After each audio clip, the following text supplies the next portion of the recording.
Muito boa noite, queridos amigos. Estamos aqui de volta em mais uma live aqui no canal na Rai TV, Rede Amigo Espírita, com mais um programa Polêmica Espírita. Esse é o nosso programa de número 128.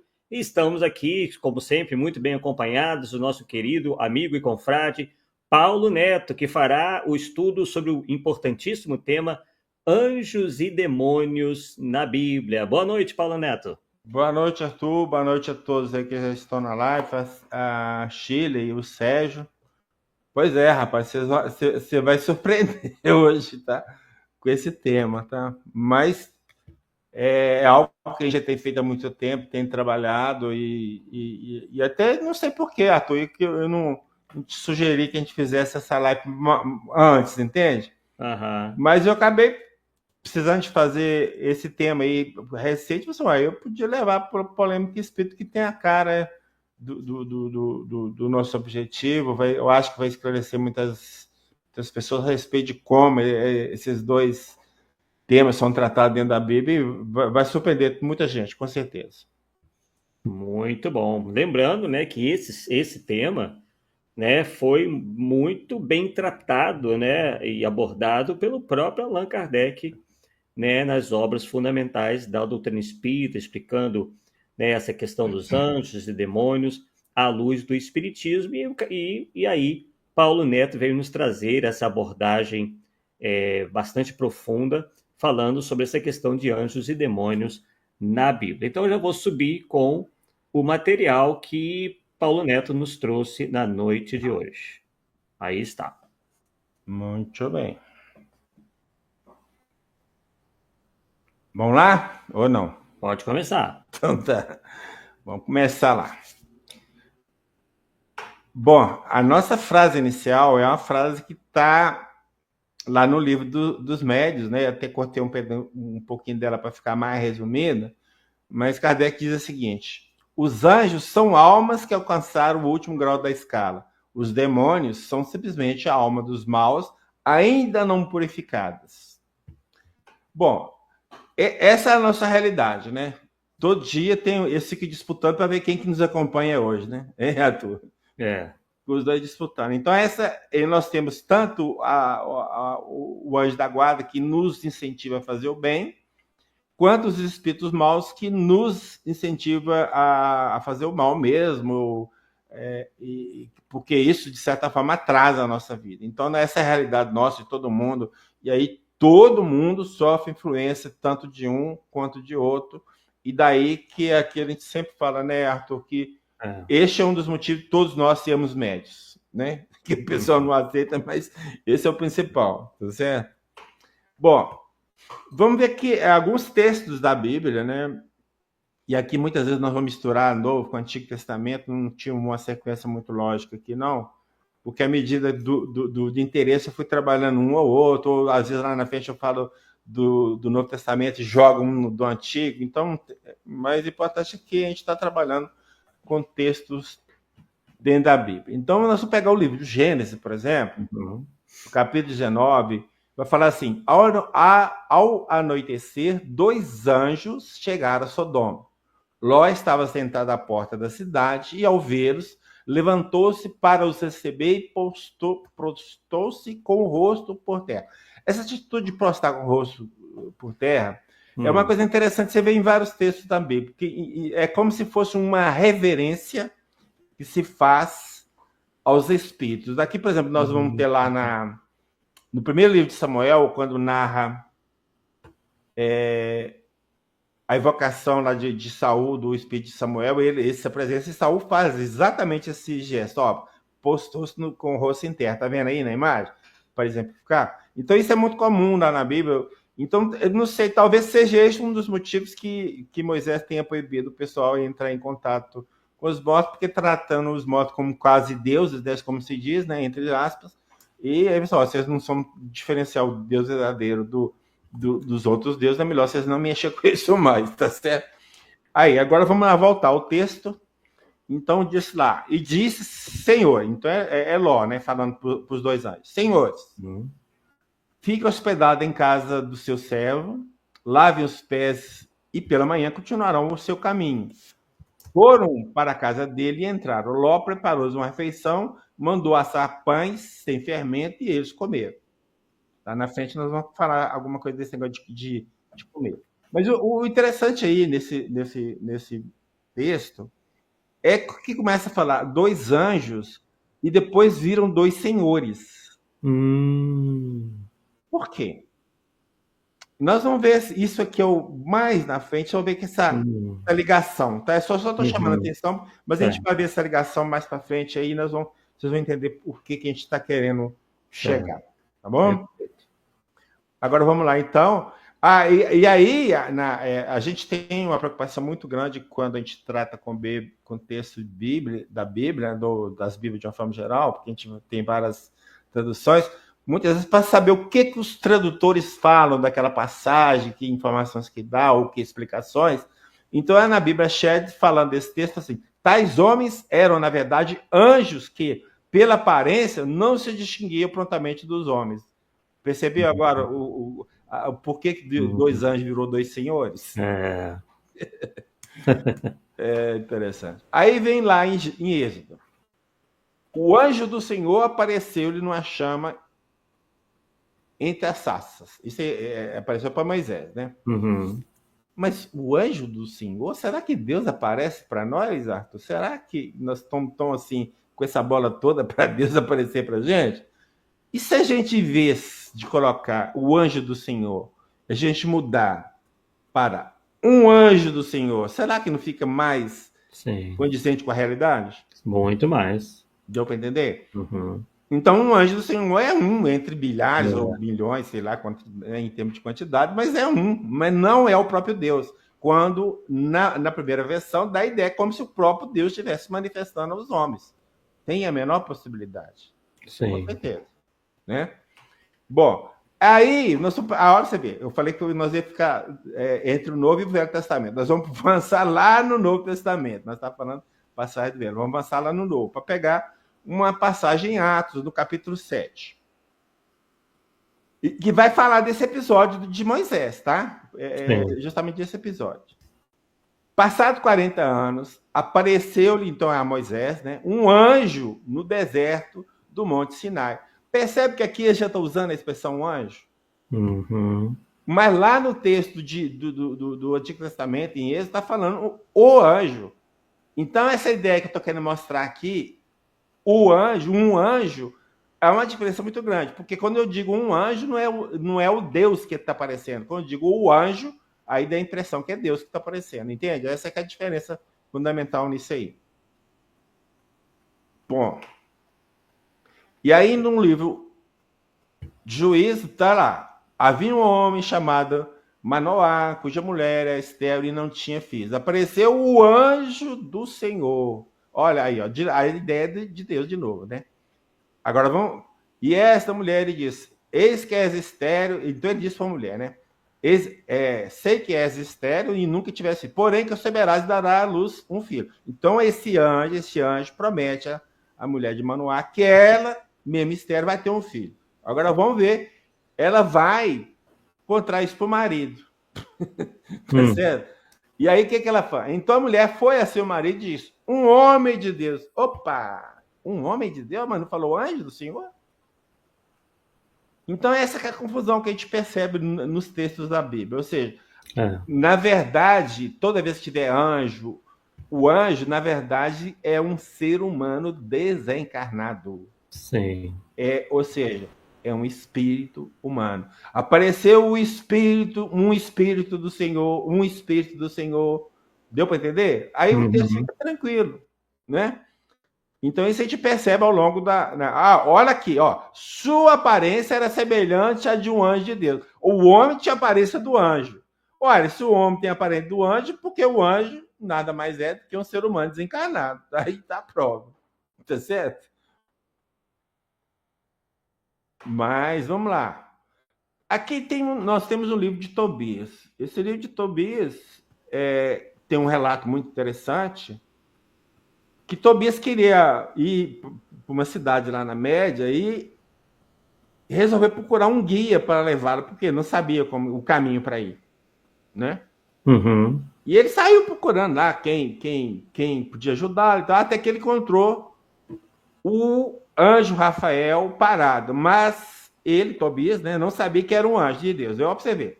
Ele encontrou Rafael, mas não sabia que Rafael era um anjo.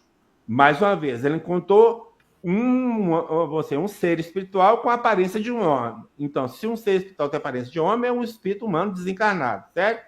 Uhum. Aí ele perguntou-lhe, aí o Tobias vai perguntar para o Rafael, que é um anjo. Uhum. De onde és, bom homem? Ó, bom homem, tá certo? Ele respondeu, sou israelita, teu patriota. Meu Deus, o cara tá falando, o anjo tá falando, não, eu sou igual a você, cara, então por quê? É um ser humano desencarnado, fica claro aí? Eu acho que sim, né? Sim. Vinha à procura de trabalho. Tobias lhe perguntou, sabes para onde se vai a média? Rafael lhe disse, sim. Olha agora o que ele vai falar. Estive lá muitas vezes e conheço muito bem todos os caminhos. Fui à média com frequência, parando na casa de Gabael, o nosso compatriota, que vive em Rages, na média. Continua o texto. Rages fica 2 dias inteiros de viagem. Então Tobias lhe disse, espere-me aqui, bom homem, ó, de novo, né? O anjo é chamado de bom homem, enquanto vou dizer lá meu pai. Então ele entra lá, fala com o pai dele, que chama Tobit, e aí o pai pede para chamar a pessoa que ele encontrou que ia levá-lo à média, ok?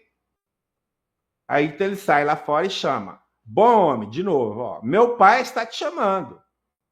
Quando entrou Tobit é o pai de Tobias, lhe perguntou, amigo, de que família e de que tribo és? Rafael, que é o anjo, respondeu, sou Azarias, não sei por que mudou o nome, filho do ilustre Ananias, teu compatriota. Meu amigo, está aqui a prova de que o anjo é um espírito humano. Mais claro do que isso, não tem jeito. Deu para entender? E não uma entidade à parte da criação. Da criação, exatamente, essa é a ideia. Tá certo? Perfeito. Bom, e antes de desaparecer, o anjo Rafael confessa. Aqui vai ter o negócio da comida, que eu falei que depois a gente ia falar. Lá atrás eu falei que a gente ia falar. Então, o anjo fala, eu sou Rafael, um dos 7 anjos que estão a serviço de Deus e têm acesso junto ao Senhor da glória. Os 2 homens se assustaram e temerosos caíram com o rosto por terra.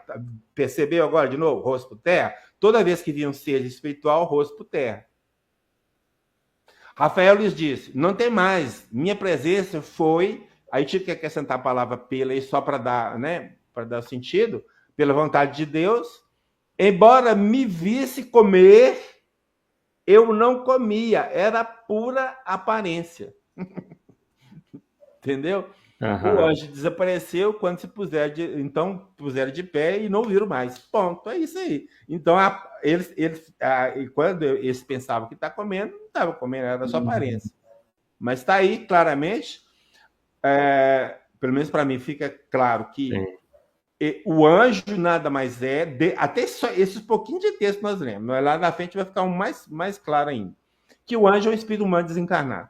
Você acha, Paulo, te surgiu a ideia de que nesse caso aí tivéssemos tido o fenômeno do agênere? Sim, com certeza. Aqui sim. Ele deve ter ficado mais ou menos, eu não sei, agora eu não lembro os detalhes, mas ele ficou mais de 30 dias viajando com Tobias lá, para levar no lugar que queria. Então ele ficou aqui algum tempo, tá? Na Terra. E é nessa condição de agênere mesmo, com certeza. E aí eu achei interessante. Na Bíblia nós encontramos 3 nomes de anjo. Gabriel, que é citado no livro de Daniel 2 vezes, e em Lucas 2 vezes. Rafael, que é citado no livro de Tobias, que nós vimos. E Miguel, que é citado no livro de Daniel 2 vezes, no livro de Judas 1 vez, e em Apocalipse 1 vez. O que eu achei mais interessante nisso, Arthur, sabe o que é? Gabriel, Rafael, Miguel são nomes que nós colocamos nos nossos filhos, cara. Sim, sim. Para ser o nome de um anjo, tinha que ser um nome que eu não conseguia nem ler, cara. Deu para entender? Deu para entender? Não conseguia ler, cara. Como é que eu vou ler um nome desse? Não tem jeito, cara. Dobra a língua, pronto, vai ficar dobrado, então estou lascado. E aí nós vamos buscar uma informação do Pastorino, Sabedoria do Evangelho, que ele vai falar para nós que Gabriel, em hebraico, significa o quê? Homem de Deus. Cara, o que é isso? Homem de Deus. Então tá aí, as informações estão aí, estão ficando. Pelo menos para mim fica claro que os anjos são seres humanos mesmo, não tem outra explicação. E aí, veja bem, agora nós vamos para o Novo Testamento. Tem uma lei lá no livro Levirinato, aliás, Levítico, que chama Levirinato. O que é isso? Essa lei obriga a mulher a casar com o irmão do marido, caso esse marido tenha morrido e não tenha deixado filho, ok? Uhum. Então, se nesse segundo casamento nascesse um filho, era considerado como filho do primeiro. E aí eles propõem para Jesus uma situação seguinte, ó, essa mulher casou com o primeiro, morreu o primeiro, segundo, terceiro, ela casou com 7 irmãos. E esse cara preocupado, assim, lá do lado de lá vai ser mulher de qual deles? Perguntaram para Jesus, entendeu? Uhum. Aí Jesus diz o seguinte, os filhos deste mundo casam-se e dão-se em casamento, mas os que foram julgados dignos de ter parte no outro mundo, ou seja, no plano espiritual, e na ressurreição dos mortos, não tomam nem mulher nem marido, como também não podem morrer. São semelhantes aos anjos e são filhos de Deus. Olha, então os homens que morrem são semelhantes aos anjos? Está dando para entender agora a ligação de novo? Porque os anjos são seres humanos. Uhum. Tá certo? Tão claro, né? Tá, isso é claro. E aqui tem uma situação muito interessante, isso é de doutrina, né? Que vamos dizer assim, a nossa evolução, ela fica estampada, entre aspas, né, na nossa aura, né? Então, a nossa aura tem luminosidade e que, de acordo com a intensidade dessa luz, eles podem identificar se nós somos espíritos evoluídos ou não evoluídos. Ficou claro?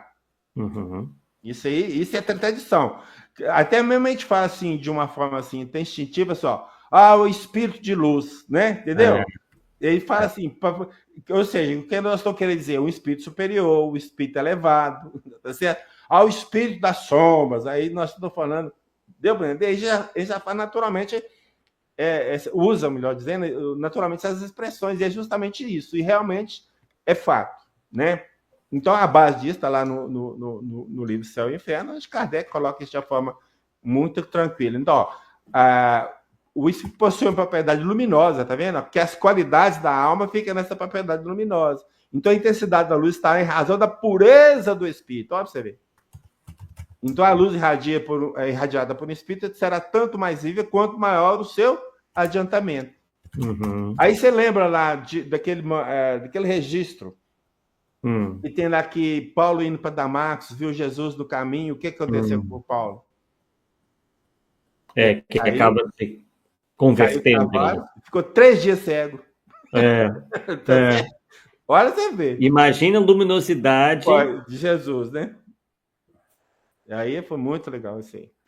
Bom, aí vamos voltar lá no momento em que, no Novo Testamento, no momento em que Jesus já tinha sido enterrado, aí no domingo de manhã as mulheres vão lá para dar a impressão que vai completar os rituais para o sepultamento e tudo mais. Então, Mateus, no capítulo 28, vai falar que as mulheres viram lá um anjo do Senhor que desceu dos céus, seu aspecto era como relâmpago e sua veste alva como a neve. Veste alva como a neve, não é radiação lá, não? Da luminosidade? É ou não? Sim. Agora, só que interessante, cara, quando o Marcos vai narrar esse mesmo fato, ele não vai falar em anjo, ele vai falar um jovem, e aí, como é que fica? Eles viram um anjo ou um jovem? Ou esse anjo é um jovem desencarnado? Com a aparência do jovem, né? Para que eles podem adotar a aparência que melhor, né? Agora, quando você pega Lucas e João, eles só vão variar só a quantidade, que já passaram 2 varões e 2 anjos, mas a descrição é a mesma: vestes É, resplandecentes, vestido de isso é que branco, importa. esquecendo o problema da quantidade, o resto tá batendo, cara. É. Entendeu? Uhum. Então apareceu um espírito humano iluminado, né? E foi ele assim, porque uma coisa interessante também que a gente percebe nos relatos, Arthur, que a gente rejuvenesce quando desencarna. Então as pessoas velhas tomam a aparência de pessoas novas. Aí, ó, viu um jovem, entendeu? Uhum. Então tem isso também, né? É. Bom, e aí, olha um outro caso interessante em Atos. Certo dia, lá pelas 3 horas da tarde, Cornélio teve uma visão. Cornélio viu claramente que um anjo de Deus vinha a seu encontro, chamando Cornélio, ok? Aham. Um pouco mais à frente ainda, em Atos 10, um pouquinho mais à frente, quem vai contar essa ocorrência é o próprio Cornélio. Sim. Tá certo? Agora vamos ver como é que ele conta. Eu estava na casa recitando a oração das 3 horas da tarde. Fechou com 3 horas lá? Uhum. Sim. Quando se apresentou diante de mim um homem. Olha lá. Com vestes resplandecentes. Deu para entender agora? A ligação de anjo com homem aqui é claríssima. Não tem como nem Muito discutir. claro. É. E o veste resplandecente significa que é um espírito humano iluminado, de certa É. evolução. Fecha tudo com que nós somos. É. Entendeu? O perispírito é a veste do Do espírito. espírito. Na verdade, a gente não enxerga o espírito, vamos dizer assim. É, A exatamente. gente enxerga o perispírito, né? Enxerga a veste. A veste, entendeu? Só que É, a gente acaba confundindo, né? Mas, é, na verdade, a gente vê o perispírito, é. né? E aí, agora, aqui sim que vai ficar muito claro. Então, o que aconteceu? O Herodes mandou matar a espada de Tiago, irmão de João. Vendo que isso agradava aos judeus, decidiu prender também Pedro. Ou seja, matou Tiago, o povo gostou, eu vou matar Pedro também. Deu para entender? Uhum. E prendeu Pedro. Colocou na prisão. Aí segue o texto, que chega num certo ponto, fala assim, de repente apareceu o anjo do Senhor, tinha que ser um, né? Uhum. Aqui, ó. E a cela ficou toda iluminada. Deu para sentir agora o que nós estamos falando? Um espírito iluminado, espírito puro, de muita luz, né? O anjo tocou o ombro de Pedro, o acordou e lhe disse: epa, tenho mais um erro aqui que eu errado. Levanta-se depressa, as correntes caíram da mão de Pedro e o anjo lhe disse: põe a capa e venha comigo. Pedro então refletiu e foi para a casa de Maria. Então Pedro saiu da prisão, foi para a casa de Maria, mãe de João. Por que foi para lá? Porque tinha muitas pessoas reunidas lá para rezar. Então ele chega na casa de Maria e bate a porta. E a empregada chamada Rosa vai abrir. Então o que aconteceu? A empregada reconheceu a voz de Pedro. Então Pedro está do lado de fora, batendo. Uhum. Então ela, dentro de casa, reconheceu que pela voz, era o Pedro. Só que em vez dela abrir a porta para Pedro entrar, ela correu para dentro e falou com o pessoal: ó, o Pedro está ali fora batendo. Tá certo? Aí o pessoal fala: só se você está ficando louco. Quer dizer, por que eles estão falando isso? Porque já imaginava o Pedro morto. Herodes não perdeu o Tiago e matou? Sim. Então, a ideia deles, ó, prendeu Pedro e matou também. Então, se você tá louca, cara, o Pedro ali fora, ele tá morto. Mas ela insistia. Agora, olha o texto agora. Eles disseram, então deve ser o anjo dele. O anjo dele, Arthur, o que Olha é? aí. Você fala assim, deve ser o espírito dele, olha pra você ver se não é a É, mesma só coisa. troca o nome, é a mesma coisa. É impressionante, cara. Deu certo?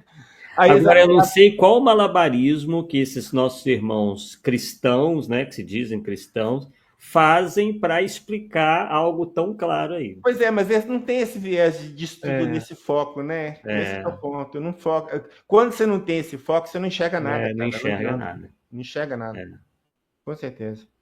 E como essas coisas de Bíblia surgiu quando o pessoal queria me converter para Jesus, aí eu tive, Sim. entendeu, né?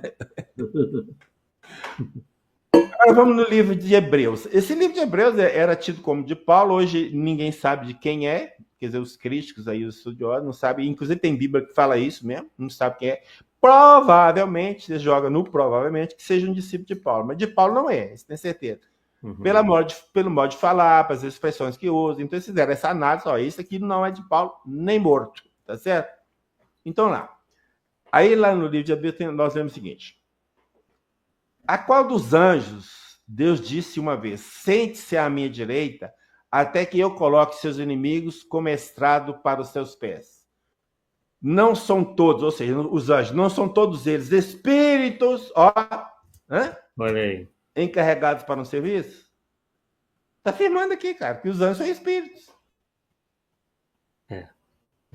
E aí, lá na frente, um pouquinho em Hebreus ainda, ó, esse aqui foi fantástico, cara. Ó, não vos esqueçais da hospitalidade.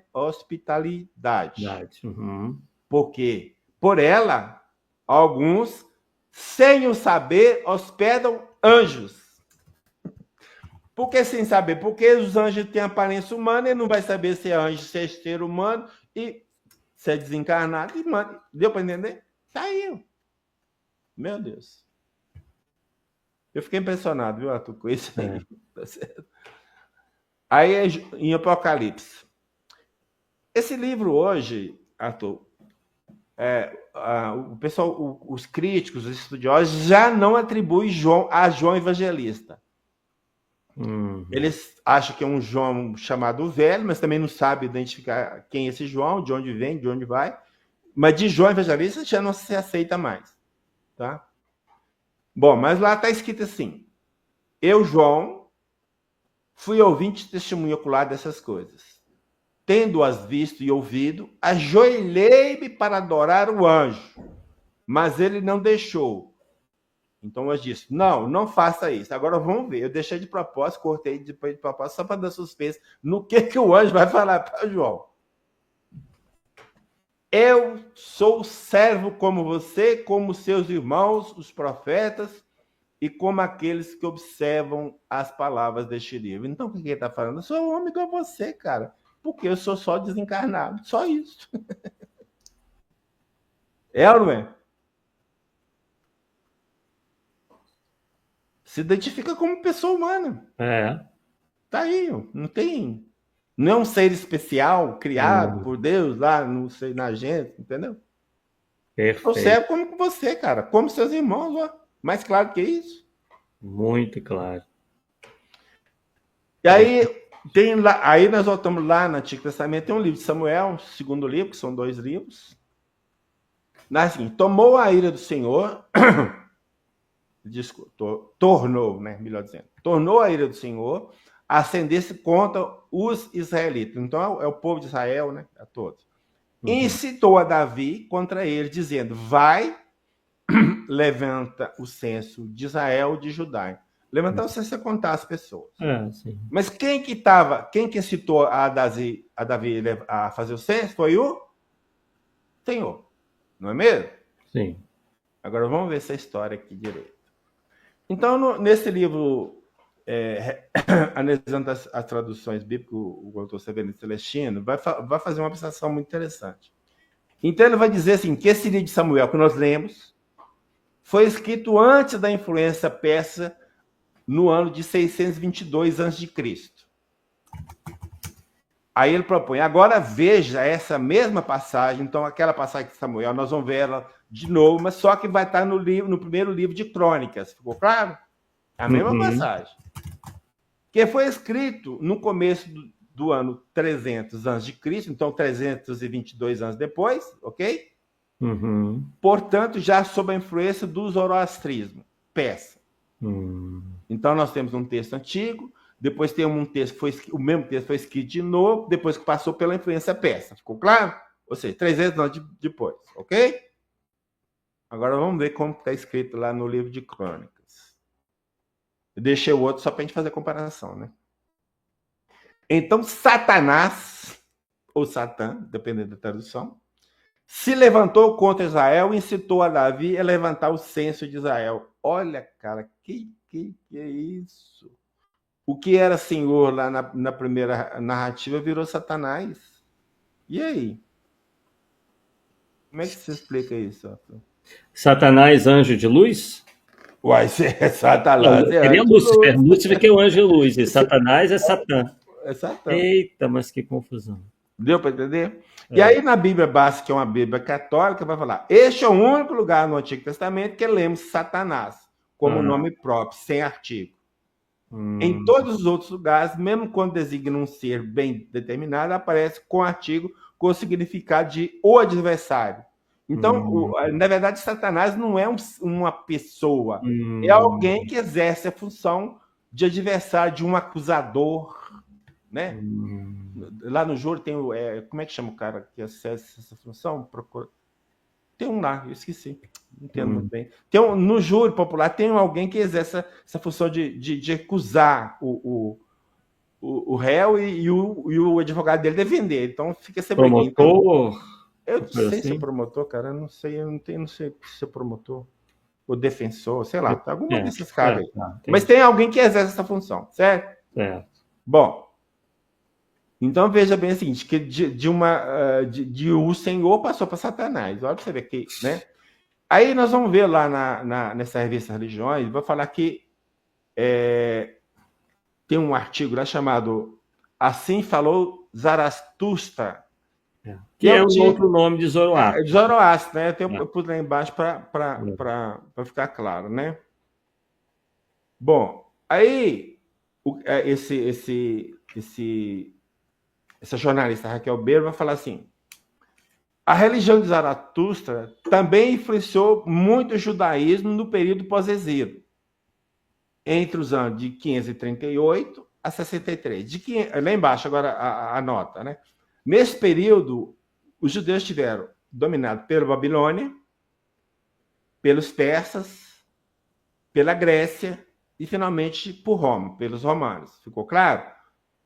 E não tem povo nenhum que passa por essa situação de estar subjugado por um outro povo que não assimile a cultura ou parte da cultura desses dominadores.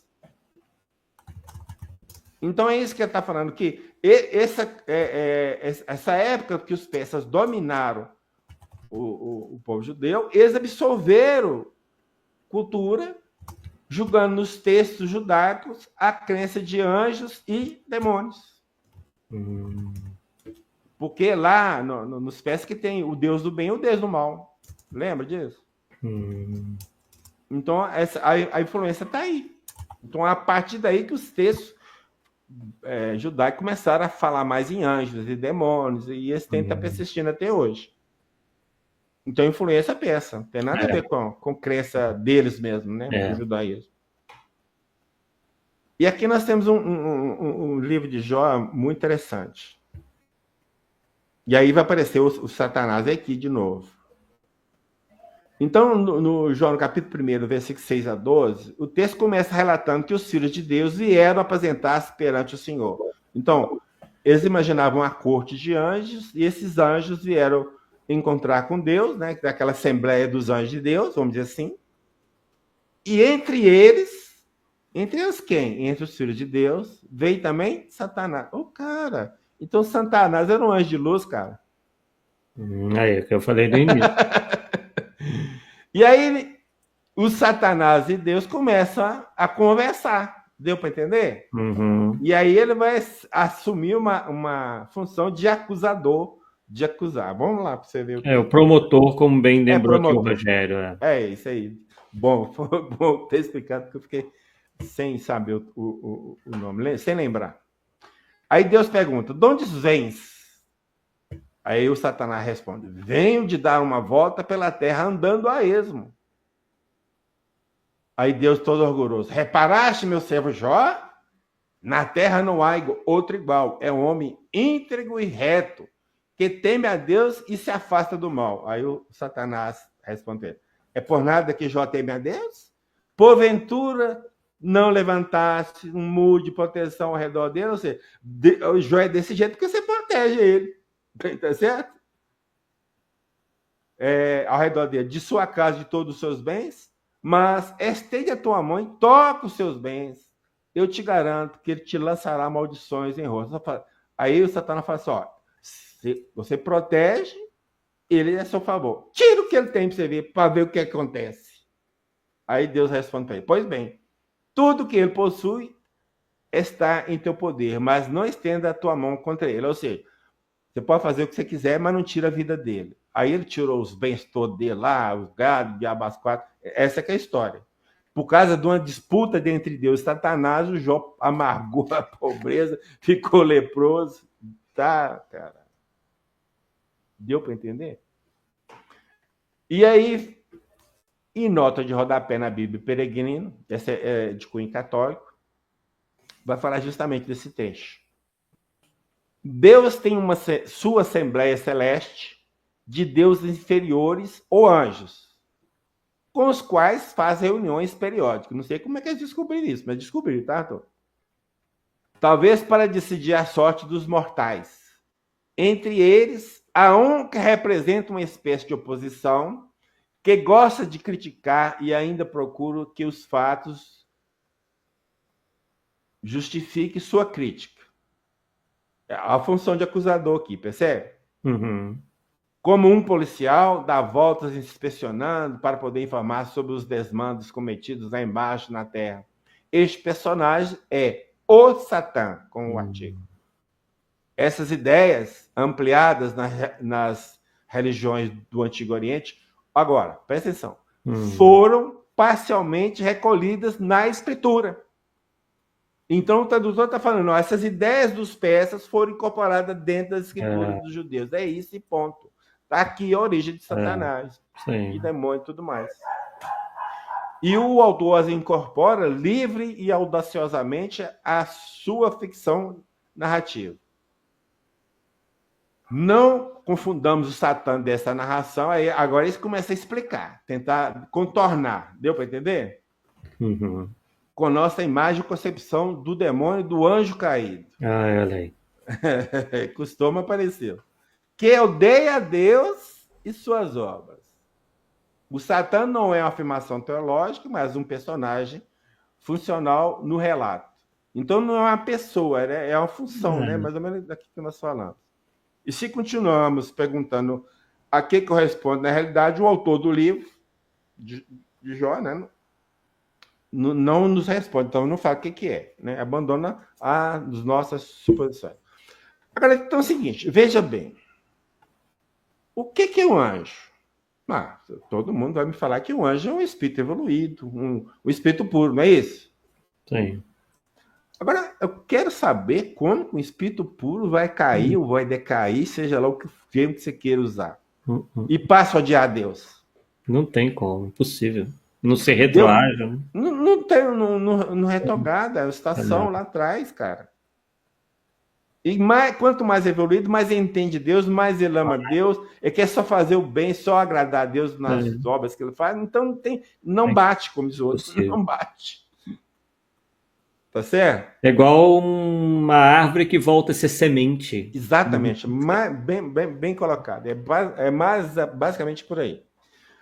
Esse aqui eu já mostrei numa outra situação, mas só para a gente ver como uma coisa interessante. No Novo Testamento, então Jesus sai está lá desembarcando na região dos Gerasenos, e ao que chega lá, aparece a Jesus um homem possuído por demônios. Esse homem não se vestia nem morava em casa, mas nos túmulos. Agora você imagina, o cara numa possessão brava, não morava em casa, fica lá morando no cemitério. E mais ainda, os parentes dele, para proteger, colocavam correntes e algemas. Ele, esse homem possesso, arrebentava as correntes. Então, imagina a força descomunal que ele adquiria para arrebentar a corrente. E que esse, na verdade, não era esse, eram vários, por isso que deram o nome de legião, que estavam influenciando o homem. Agora, há um detalhe interessante aqui que eu quero chamar a atenção. Deu para entender? Então, dentro do contexto, o espírito mal tem significado de quê? De demônio. Então, nessa época, espírito mau era demônio, não demônio desses que a teologia acabou criando, sabe? Um anjo decaído, não sei o que tem. Voltado ao mal eternamente. Exatamente. Olha pra você ver. O próprio texto. Outras passagens do Novo Testamento não dão essa mesma ideia. Essas passagens, essa que eu acabei de listar está aí entre essas 5, mas tem mais 4, cara. Né? E o que acontecia naquela época, lá, ou pelo menos logo depois que Jesus morreu, né, e subiu aos céus, entre aspas, Atos vai contar o que aconteceu ali, né? Então lá tem esse relato que vai falar que tinha alguns exorcistas judeus ambulantes. Ora, se tem exorcista, então esses exorcistas tiravam os demônios das pessoas, não é isso? Então, alguns desses exorcistas judeus tentaram invocar o nome de Jesus sobre os que tinham espíritos malignos. Cara, então não é demônio, não é espírito maligno, cara. Que isso? Dizendo, esconjuro-vos por Jesus a quem Paulo prega. Esses judeus eram os 7 filhos de Seva. Respondendo, porém, o espírito maligno disse, a Jesus eu conheço. Paulo eu sei quem é, mas quem sois vós? Então o homem no qual estava o espírito maligno, saltando sobre eles, apoderou-se de 2 e prevaleceu contra eles, de modo que nus e feridos fugiram daquela casa. Deu para entender, cara? Então aqui nós temos um relato claro e objetivo. Muito claro. Os espíritos malignos, os espíritos maus, não são demônios, entravam nas pessoas, vamos dizer assim, né, no linguajar bem popular, e influenciava essas pessoas. Está aqui o relato. Tinha até pessoas que tiravam os demônios, os espíritos malignos das pessoas, usando o tempo que está lá no próprio Novo Testamento, né? E aí nós vamos buscar de Champlin e Bentz, nessa enciclopédia de Bíblia, Teologia e Filosofia, no volume 5, a expressão possessão demoníaca. O que se deve entender por a expressão possessão demoníaca? Então ele vai falar que José ele está referindo aqui ao historiador hebreu que viveu de 37 a 103 depois de Cristo, né? Que escreveu um livro. Hoje esse livro ele escreveu vários livros ou vários relatos, sei lá, e acabou transformando-se num livro. Hoje esse livro chama História dos Hebreus, está aí disponível para quem quiser. Então ele está falando que José pensava que os demônios eram os espíritos homens maus que depois da morte voltavam a este mundo. Cara, nós estamos falando de alguém que entendia de cultura dos judeus, e era judeu, que é Joséfo. E que essa ideia era comum entre os antigos, incluindo os gregos. Não era só os judeus que pensavam, não. É comum na região, dos povos mais antigos, incluindo os gregos. E mais ainda, os autores dizem que os pais da igreja, quem que são esses pais da igreja? São aqueles teólogos lá do princípio do cristianismo que criaram toda essa teologia católica. Sim. Ele vai citar Justino e Atenágoras, que acreditava que os homens maus, os demônios eram espíritos de homens maus. Agora vamos ver quando muda, né, dentro da igreja essa ideia. Então, lá, Tertuliano foi o primeiro a mudar de ideia na igreja, e quando fala da igreja, é a igreja católica, aceitando que os demônios são anjos caídos e não espíritos humanos.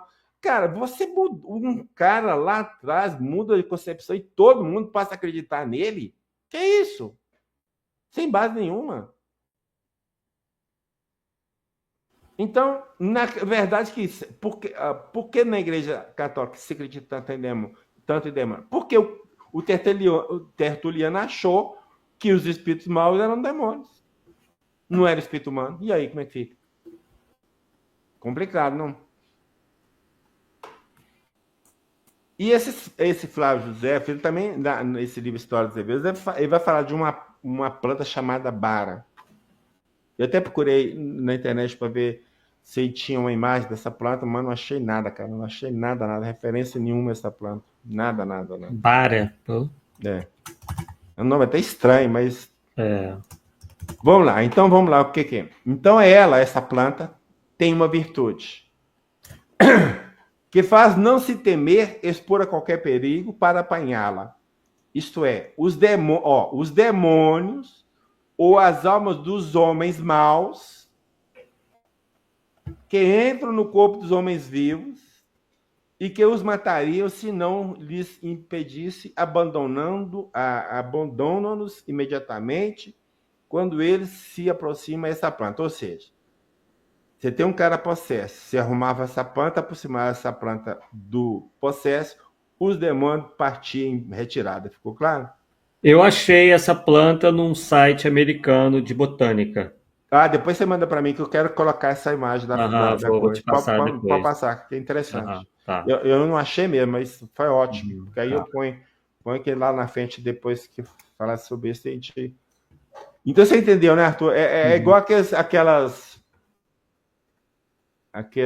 rituais que se recomenda em algumas linhas espirituais. Toma um banho disso, toma um banho daquilo, né? Entendeu? É a mesma coisa, cara. Então, essa planta, né, chamada bala, que tinha essa virtude de afastar os maus espíritos. Então, tá lá, a crença tá e você falou uma coisa interessante aí que realmente está confirmada aqui, porque é uma planta que ela é encontrada em várias regiões tropicais, incluindo a parte oeste da África, a África ocidental, África oriental. Uhum. Muito bem. E aí, né, se espalha aquela ideia, queda do Lúcifer, anjos decaídos, anjos caídos, e vai que vai. Uhum. Isso se perpetua, né, na igreja. Nas igrejas, principalmente nas igrejas cristãs, né? Uhum. Aí eu busquei um catecismo da Igreja Católica, tá na internet, tem uma edição típica vaticana, que é a capa que está lá. Então, lá no certo item, no certo tópico, que é o Queda dos Anjos, no item 391, vai falar assim, a escritura e a tradição da igreja veio neste ser um anjo decaído, chamado Satanás, ou diabo. Segundo o ensinamento da igreja, ele foi primeiro um anjo bom criado por Deus. Quer dizer, ele foi criado um anjo bom, depois decaiu. Deu para entender? Uhum. Então foi eles que se fizeram maus. Tá, então tá. Então o que é um anjo?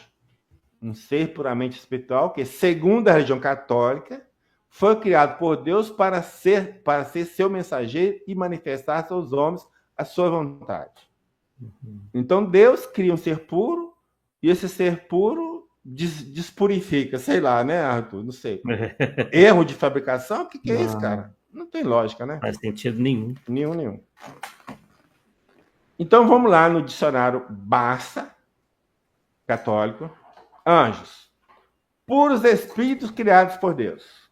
Provavelmente no mesmo tempo em que o resto da criação. Então a ideia é essa, que quando Deus criou as coisas, né? Criou o céu, a terra, os animais, as plantas, ele criou os anjos também. Uhum. Então, a ideia é que o anjo foi criado puro, assim, de estalo, né? Como você diz. Não é alguém que passou por evolução e chegou nessa condição de puro, né?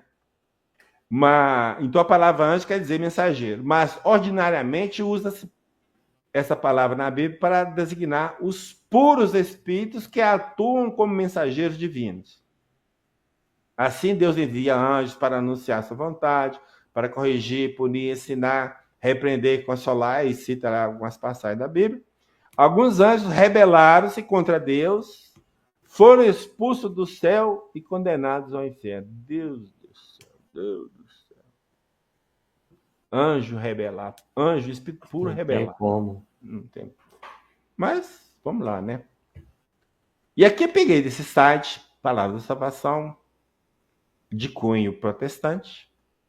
Então lá está assim: o que a Bíblia ensina sobre os anjos decaídos, os anjos caídos? Os anjos foram criados perfeitos. A mesma história, tá vendo, né? Tanto no segmento quanto no outro. Aí vai citar Ezequiel 28:15.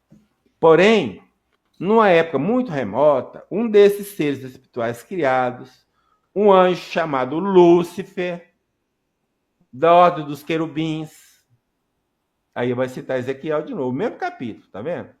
Uhum. Foi tomado pela soberba, vai citar Ezequiel de novo. E intentou ser semelhante ao Altíssimo e desejou tomar para si o reino do seu Criador. Aí vai passar a citar Isaías. Deu para entender? Então, ser puro, que queria ser soberbo, falou, não, eu quero ocupar o lugar de Deus. Tipo assim, entendeu? Essa que é a ideia que eles falam. Bom, então vamos lá no Ezequiel. Não citou Ezequiel aqui? Sim. Vamos lá no Ezequiel. Então vamos lá. Então, esse texto foi pegado, eu copiei, melhor dizendo, da Bíblia de Jerusalém. E a Bíblia de Jerusalém, eu acho que quase todas, geralmente dão um título a um segmento, um trecho bíblico, né? Então, esse aqui, por exemplo, Ezequiel de 11 a 19, é a queda do rei de Tiro. Então, vai falar da queda do rei de Tiro. Uai, mas espera aí, então não está falando de anjo, não tem nada não, tá? Não foi falar que foi anjo aqui? Ele não usou aqui, ó. Ó, aqui, ó, tudo para ferir anjo. Ó, mas aqui está falando do rei. A palavra de Yahvé me foi dirigida nesses termos. Filho do homem, pronuncia um lamento contra o rei de Tiro. Então, Deus está falando para Ezequiel pronunciar um lamento contra o rei de Tiro. E diz para ele, assim diz o Senhor, Yahvé, tu eras o modelo de perfeição. Quem que era o modelo de perfeição? Era anjo? Não, era o rei de Tiro. Cheio de sabedoria, de uma beleza perfeita. Estavas no Éden, jardim de Deus. Fiz de ti o querubim protetor de asas abertas. Uhum. Estava no Monte Santo de Deus e movias-te por entre pedras de fogo.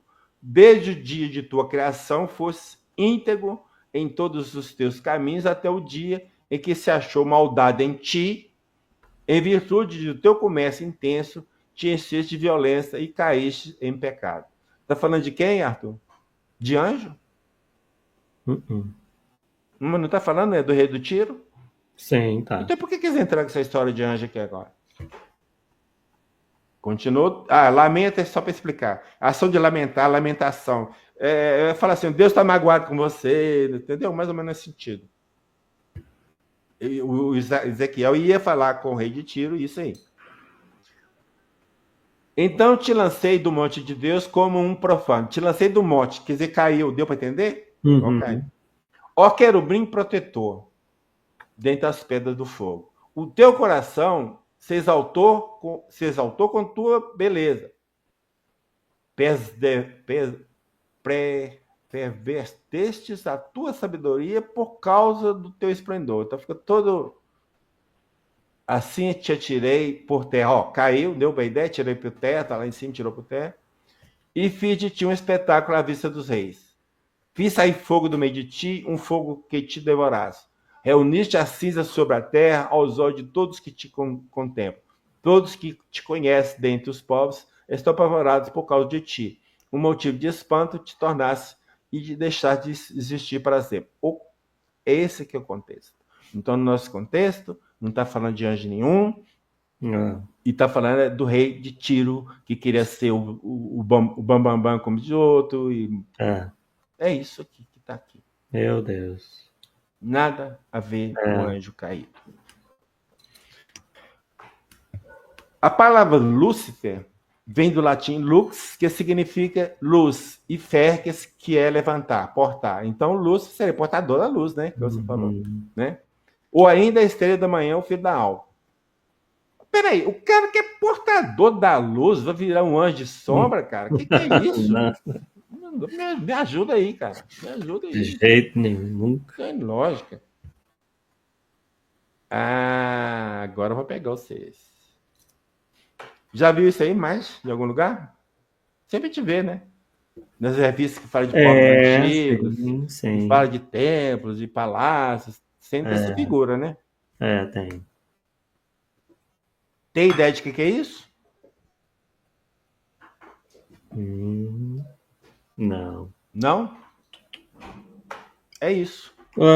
Isso é um querubim, então. Exatamente. E não sou eu que falo, tá, Arthur? Então vamos lá. Querubim, só para pegar a definição do dicionário, anjo que possui grande conhecimento, é também um símbolo de sabedoria e de justiça. Os querubins se classificam logo abaixo da ordem dos anjos. Então, eles classificam os anjos em várias ordens, e o querubim é uma das ordens. E aí eu tentei achar alguma coisa a respeito disso. Então, você vai ver que na terceira hierarquia, a primeira linha de cima aí, ó, serafins, querubins. Então, seria, dentro da terceira hierarquia, o segundo em grandeza, entende? Certo. Até acho que esse primeiro, segundo, terceira hierarquia, eu acho que para mim está contrário. Tinha que ser terceira, segunda e primeira. Pela lógica, para mim, é isso, né? Quer dizer, o primeira hierarquia é o que está no topo, não o terceiro. Mas, de qualquer forma, seria lá do segunda, né? Do topo, né? O segundo do topo, ok? Agora, vamos ver. Nós temos a Bíblia Sagrada Vozes e fomos lá nas notas de rodapé. Nas notas de rodapé, os tradutores dizem, ou explicam, querubins são seres da mitologia babilônica, metade homens e metade animais, guarda dos portais de templos e palácios. E cita o quê? Ezequiel, que nós acabamos de citar. Aí vamos lá, mais lá na frente. Os querubins eram seres mistos, representados com o rosto humano, o corpo de leão ou touro, ou outros quadrúpedes com asas, vindo, portanto, a ser uma espécie de esfinge. Vamos voltar lá para ver? Que tal? Parece mesmo. Rosto humano, com asas, corpo de touro ou leão. É isso? É isso que ele escreveu? Sim. Exatamente isso. Mas, mais interessante ainda, que nos Salmos 18, aliás, não é Salmos, né? É Salmo, porque os Salmos é o conjunto. Sim. Esse é o Salmo, então esse tem errado aí. Eu dancei nessa aí. No Salmo 18, que é igualzinho, o texto lá é igualzinho ao segundo livro de Samuel, no capítulo 22, versículo 10 e 11. Ok? Sim. Então, ou seja, são duas passagens com o mesmo teor. Certo? Tá. Vamos ver o que a gente lê lá? Ele, se referindo a Deus, inclinou o céu e desceu, calcando aos pés escuras nuvens, cavalgou sobre um querubim e voou planando nas asas do vento. Para ficar claro, cavalgar é montar a cavalo. Então, literalmente, Deus montou num querubim. E aí? Nada a ver, não. Não tem nada a ver. Tá certo? A principal passagem foi citada lá, nós vamos ver agora. Você lembra de uma passagem que citaram Isaías? Sim. Então, a principal passagem é de Isaías. Então, a principal passagem bíblica atribuída a um anjo decaído, como deve ser interpretado? A de Ezequiel é uma, mas a de Isaías é mais citada, tá? São as duas, tá? Mas a de Isaías é mais citada. Então, vamos lá no texto de Isaías. Como caíste do céu, ó estrela da manhã, filho da alva, como foste lançado por terra, tu que debilitavas as nações. Tu dizia em teu coração, eu subirei ao céu, acima das estrelas de Deus, exaltarei o meu nome, o meu trono. Ou seja, vai ficar acima de Deus, né? Entendeu, né? E subirei acima das mais altas nuvens e serei semelhante ao Altíssimo. Que tal, hein? Só que não podemos tirar um relato, ou esse relato, do seu contexto. Pois só assim iremos entender de quem se está falando. Algo fora do contexto serve a qualquer pretexto, não é isso, Arthur? Então vamos ver o início de Isaías 14? Isaías 14, 3 e 4. Nós lemos 12 a 14, tá ok? No dia que Deus vier dar-te descanso a teu trabalho, das tuas angústias e da tua servidão, com que te fizeram servir, então proferirás. Então Deus falando para Isaías, ok? Proferirás este motejo contra o rei da Babilônia, ou de Babilônia, e dirás: como cessou o opressor, como acabou a tirania. E tudo isso aqui cadê? Aqui, ó, Isaías 14 está falando do rei da Babilônia. Ficou claro? Uhum. Então, o texto todo de 14, começando do versículo 3 até o 14, ok? Uhum. Então, está falando de quê? Do rei da Babilônia. Sim. Tem nada a ver com anjo também, de novo, não. Então, as duas passagens que eles pegam para sustentar a queda do anjo não tem nada a ver com anjos. São coisas que os profetas, que Deus pede aos profetas para fazer dois reis, o rei de Tiro e depois o rei da Babilônia. Somente isso. Nada mais do que isso. E aí vem na Bíblia Shed, uma Bíblia protestante, que tem uma nota a respeito de Isaías 14, 12. Caíste do céu. Então eu vou explicar a expressão caíste do céu, que está lá, né? Você lembra que nós primeira coisa que estamos falando? Então ele diz que essa expressão é uma referência imediata que se aplica ao império da Babilônia, rebaixado depois de se exaltar. Então, o próprio tradutor da Bíblia está falando que aquela passagem de Israel está falando do império da Babilônia, o rei da Babilônia, que é a mesma coisa. Tem nada a ver com Satanás. E aí, assim, não se deixará de perceber aqui uma aplicação a Satanás que, ao se exaltar contra Deus, foi rebaixado até o inferno. Aí eu pergunto, uma aplicação a Satanás? Como assim? Ora, querem apenas justificar o injustificável. É isso ou não, Arthur? Então eles pegam um texto e sempre quer justificar um texto hoje. Ah, mas tá, mas pode ser aplicado. Ah, mas deu para entender? Malabarismo danado. Nossa, cara, pelo amor de Deus. Tem nada a ver uma coisa com a outra. Mas como tem a crença em diabo e demônio, tem que aplicar aqui, tentar julgar o fiel aquela ideia. Geralmente eles não têm senso crítico, porque eles não deixam os fiéis criticar mesmo, não é? Às vezes tem, mas não deixa. Aí eles ficam aceitando o que as pessoas falam, esses teóricos de plantão passam. Aí voltamos lá no Russell e o Bentz de novo, o Shapley e o Bentz de novo. Eles vão explicar lá, então, Isaías 14, 12, versículos seguintes, né? Quer dizer, 12 seguintes.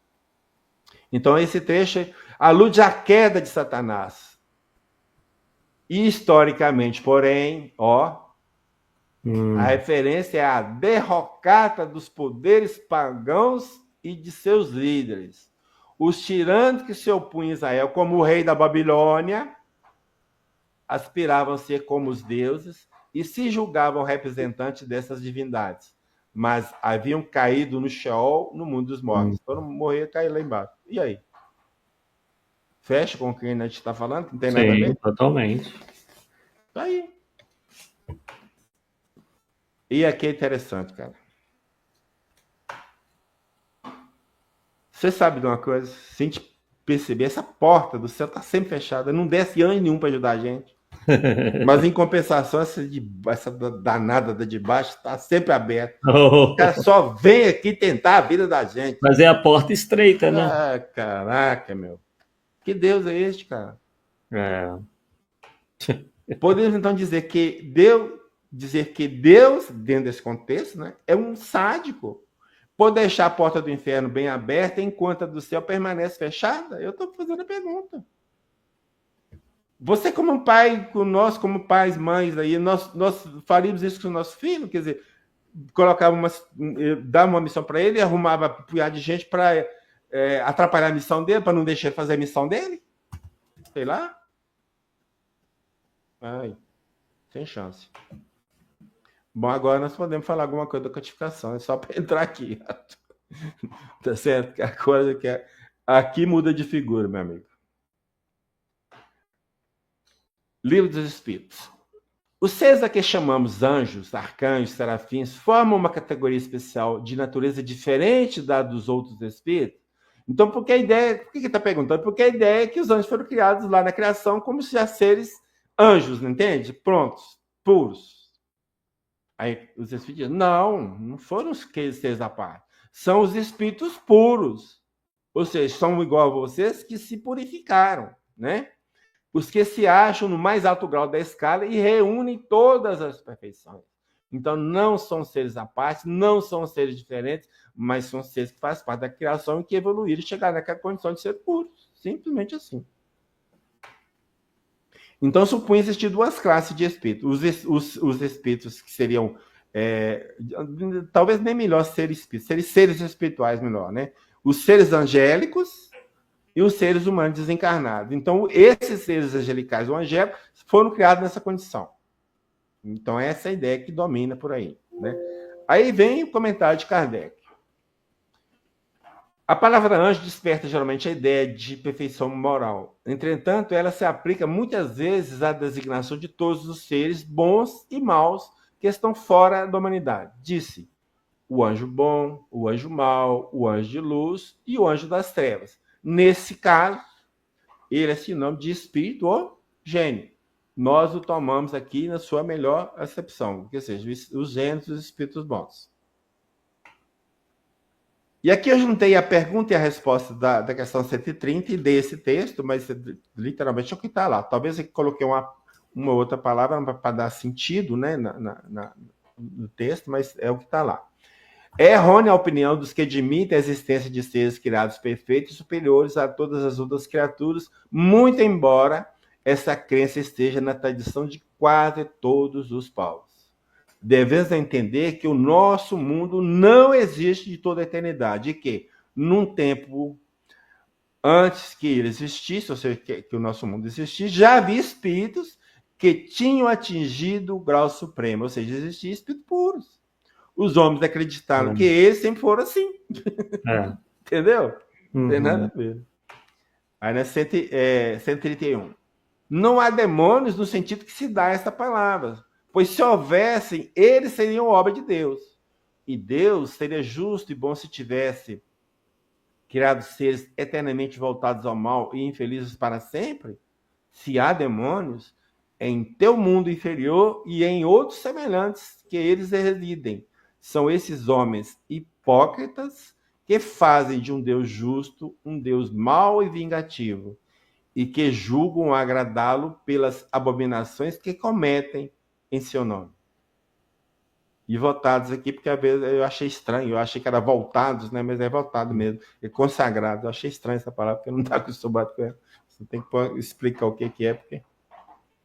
Bom, aí Revista Espírita de 1863.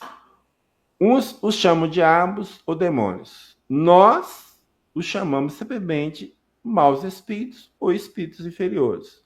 O que não implica uma melhor qualidade, mas o que é muito diferente pelas consequências, tendo em vista que a ideia ligada aos demônios é a de seres à parte, fora da humanidade e perpetuamente voltados ao mal, ao passo que não são outros senão as almas dos homens que foram maus sobre a terra, mas que acabarão por se melhorar um dia.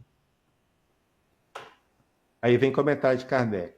A palavra demônio não implica a ideia de espírito mau, senão na sua acepção moderna, pois a palavra grega daimon, da qual se origina, significa gênio, inteligência, e se aplicava aos seres incorpóreos, bons ou maus, indistintamente.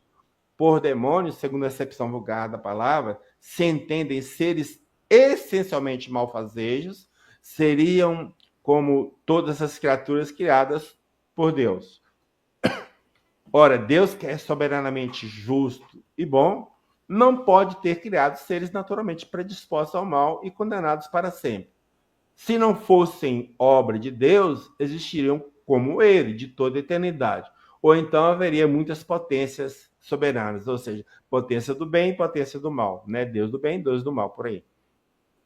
Os partidários dos demônios se apoiam nas palavras do Cristo. Certamente que não seremos nós quem conteste a autoridade de seus ensinos, que gostaríamos de ver mais no coração do que na boca dos homens. Mas estão bem certos do sentido que ele dava à palavra demônio? Não é sabido que a forma alegórica é uma das marcas distintivas de sua linguagem? E deve-se a tomar ao pé da letra tudo o que o Evangelho contém? Não precisamos de outra prova além do que nos fornece essa passagem. Ele vai citar Mateus. Logo após esses dias de aflição, o sol obscurecerá, a lua não mais dará sua luz, as estrelas cairão do céu e as potências dos céus, aliás, as potências dos celestes, esse do aqui está estranho, as potências celestes serão abaladas. Em verdade vos digo que essa geração não passará sem que todas essas coisas se tenham cumprido. A geração passou, não aconteceu nada. As estrelas não caem do céu. A luz não se apaga porque a lua não apaga a luz porque não tem luz própria. E como é que fica? Lascou, né?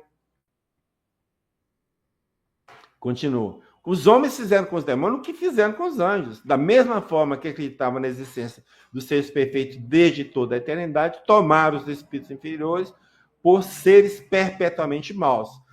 Pela palavra demônio se deve, pois, entender os espíritos impuros, que muitas vezes não valem mais do que as entidades designadas por esse nome, com a diferença, porém, de que seu estado é transitório.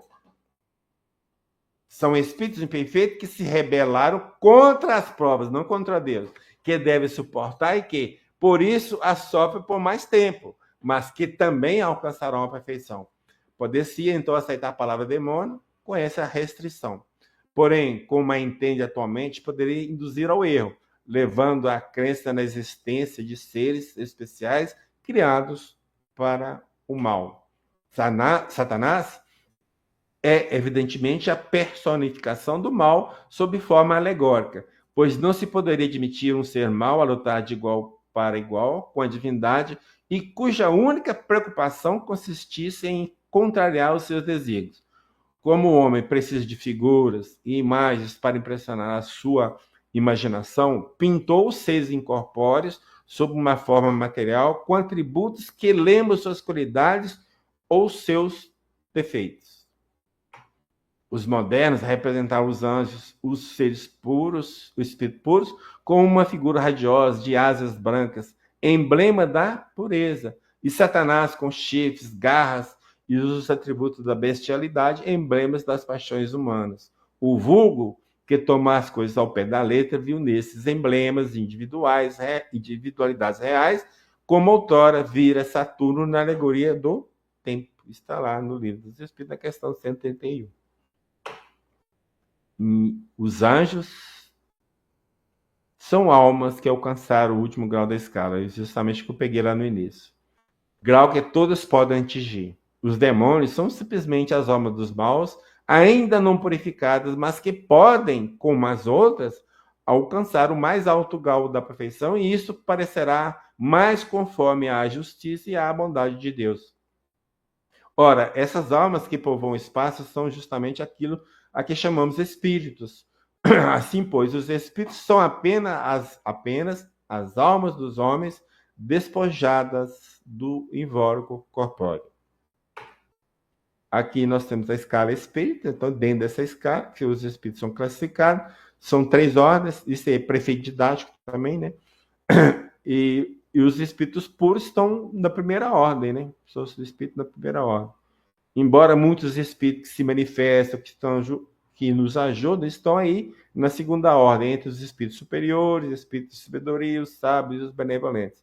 Estão aqui para nos ajudar na evolução. Aí vem a Revista Espírita de novo. Depois da morte, a alma do homem de bem será um espírito bom. Do mesmo modo, encarnando-se um espírito bom, será um homem de bem. Quer dizer, o cara que é bom, morreu, vai para o mundo espiritual, continua bom. Se ele volta, reencarna de novo, continua bom, né? É isso que eu estou falando. Então, pela mesma razão, ao morrer, um espírito perverso dará um espírito perverso no mundo invisível, e um espírito mau ao se encarnar. Não pode transformar-se num homem virtuoso, pelo menos enquanto o espírito não se houver depurado ou experimentado o desejo de melhorar-se. Porque uma vez entrando na vida do progresso, pouco a pouco se despoja dos seus maus instintos, eleva-se gradualmente na hierarquia dos espíritos até atingir a perfeição, acessível a todos, porquanto não pode Deus ter criado seres eternamente voltados ao mal e à infelicidade. Aqui está as fontes que nós pegamos para esse estudo. As imagens. E na verdade, a base disso aqui é esse e-book. Eu fiz uma série de e-books, acho que são 10. A série chama Espiritismo da Bíblia. Então, o tema aqui é Anjos e Demônios. Tem vários outros temas, tá? Nessa série. Tá tudo lá no meu site. É só entrar lá e baixar na categoria e-book lá e baixar. É de graça, né? Use e abuse. Tá certo? Então é isso aí, Arthur, que a gente tinha que fazer. Beleza, maravilha. Bem, já coloquei aqui todas as mensagens do pessoal, né?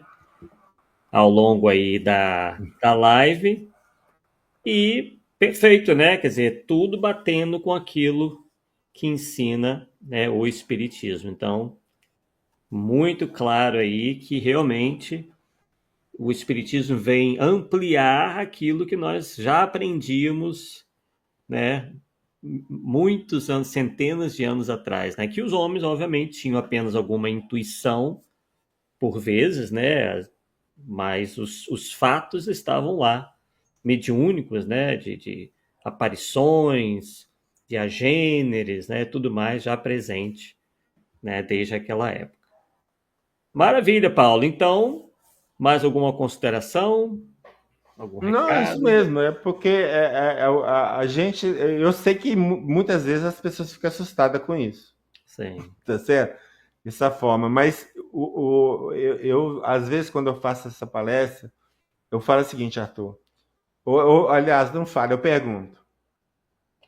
Você sabe até quando existirão os demônios? Até quando existirão? Os demônios? Como assim? Até quando eles se virem de instrumento de dominação? Ah, sim, sim. O dia que o povo... ideia, né? O dia que você ficar esclarecido, sabendo que eles não existem, pum, o YouTube aí não existe mais, cara. Porque enquanto ele for, ele vai estar aí, como se fosse uma chama viva, entende? Porque você ameaça os crentes com o demônio, você ameaça os crentes com o inferno, então isso se torna poder, infelizmente. Então vai perpetuar. A evolução nossa é que vai fazer a extinção desses seres, né? Com certeza, isso não tem dúvida. É verdade. Bem, pessoal, então chegamos ao fim do nosso Polêmica Espíritas número 128. Daqui a 2 quartas-feiras estaremos de volta em mais um Polêmica Espírita. Então não deixe aí de dar o joinha aí, compartilhar com outros confrades espíritas, né? E, enfim, para que nosso programa continue aí sempre presente aqui na RAI TV, Rede Amigo Espírita, no YouTube. Forte abraço a todos e nos vemos aqui a 2 quartas-feiras. Tchau, tchau. Tchau, tchau.